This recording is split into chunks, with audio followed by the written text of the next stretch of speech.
প্রিয় ষষ্ঠ শ্রেণীর শিক্ষার্থীরা, শুভেচ্ছা নিও।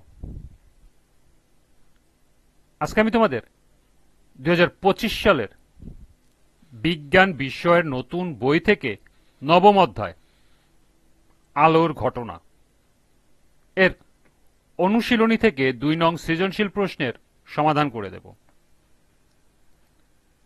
প্রথমে তোমাদের বলবো, যারা আমার চ্যানেলটি সাবস্ক্রাইব করো নাই তারা আমার চ্যানেলটি সাবস্ক্রাইব করবে এবং আমার সাথে থাকবে। তাহলে চলো আমরা ক্লাস শুরু করি। বিজ্ঞান নবম অধ্যায় আলোর ঘটনা, 2 নং সৃজনশীল প্রশ্ন।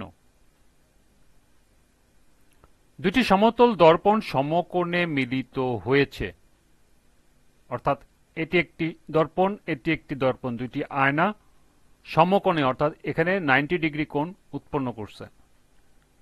একটি আলোকরশ্মি 20 ডিগ্রি কোণে দর্পণে পড়েছে, এই আলোকরশ্মিটি 20 ডিগ্রি কোণে আপতিত হয়েছে। প্রথম প্রশ্ন, প্রতিফলন কাকে বলে? দ্বিতীয় প্রশ্ন, প্রতিফলনের নিয়মগুলো লিখো। তৃতীয় প্রশ্ন, দ্বিতীয় দর্পণ থেকে প্রতিফলিত রশ্মিটি আঁকো। অর্থাৎ প্রথম দর্পণ থেকে দ্বিতীয় দর্পণে ছবি আসবে, এরপর যে প্রতিফলিত হয়ে যাবে এই ছবিটি আঁকতে হবে।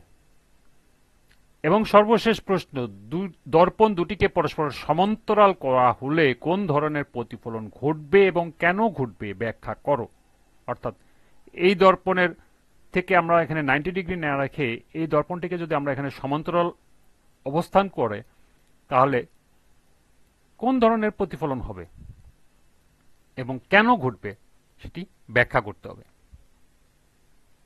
তো চলো এখন আমরা এই 4টি প্রশ্নের সমাধান দেখে নিই।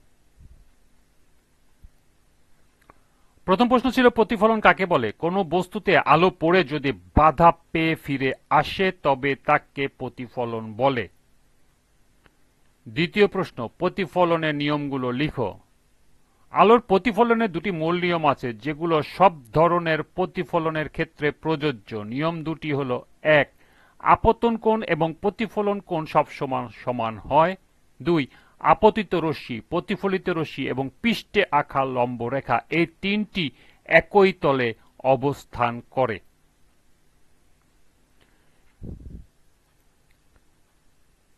তৃতীয় প্রশ্ন ছিল, দ্বিতীয় দর্পণ থেকে প্রতিফলিত রশ্মিটি আঁকো। উদ্দীপকে দ্বিতীয় দর্পণ থেকে প্রতিফলিত রশ্মিটি আঁকা হলো।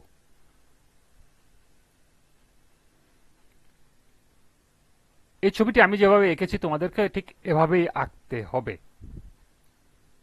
প্রথম দর্পণে 20 ডিগ্রি কোণে যেহেতু আপতিত হয়েছে তাহলে প্রতিফলিত কোণ হবে 20 ডিগ্রি। অবিলম্ব যদি একটি আঁকা হয় তাহলে এই কোণ এবং এই কোণ, এই দুটি কোণের পরিমাপ হবে 70 ডিগ্রি।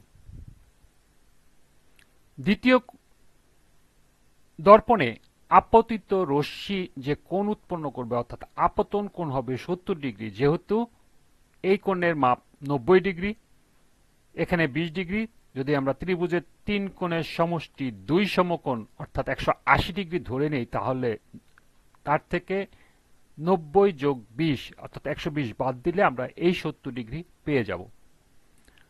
দ্বিতীয় দর্পণে আপতিত রশ্মি যদি 70 ডিগ্রি হয় প্রতিফলিত কোণ অবশ্যই 70 ডিগ্রি হবে।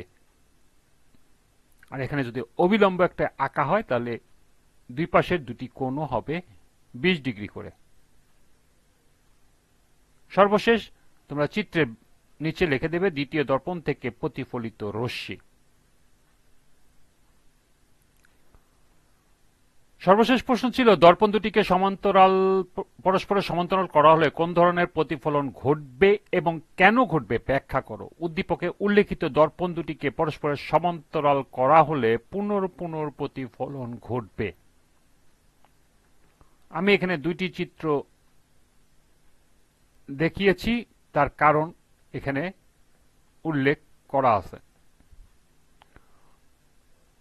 দর্পণ দুটিকে পরস্পরের সমান্তরাল রাখলে উদ্দীপকের আলোক রশ্মির জন্য প্রথম দর্পণে আলোর নিয়মিত প্রতিফলন ঘটবে। প্রথম দর্পণে আলোক রশ্মি দর্পণের সাথে 20 ডিগ্রি কোণে অর্থাৎ অবিলম্বের সাথে 70 ডিগ্রি কোণে আপতিত হয়ে 70 ডিগ্রি কোণে প্রতিফলিত হয়।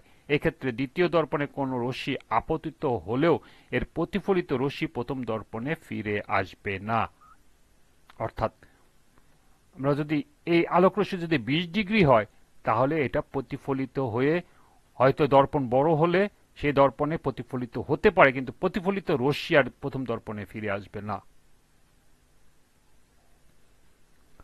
যদি দুটি পরস্পর সমান্তরাল দর্পণের মধ্যে কোনো বস্তু অবস্থান করে সেক্ষেত্রে পুনঃপুনঃ প্রতিফলন ঘটবে। চিত্র 2।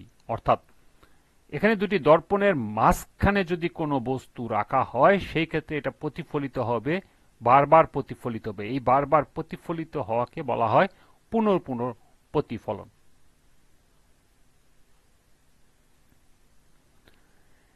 এই ছিল 2 নং সৃজনশীলের 4টি প্রশ্নের সমাধান।